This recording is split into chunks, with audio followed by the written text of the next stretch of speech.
اعوذ باللہ من الشیطان الرجیم، بسم اللہ الرحمن الرحیم۔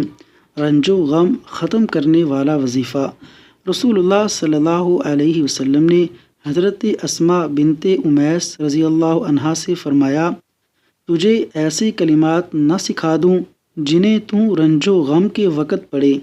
اور ایک روایت میں آتا ہے کہ یہ کلمات 7 مرتبہ پڑھے جائیں، اور وہ کلمات یہ ہیں: اللہ اللہ ربی، اللہ اللہ ربی، لا اشرک بہ شیئا، اللہ اللہ ربی، لا اشرک بہ شیئا۔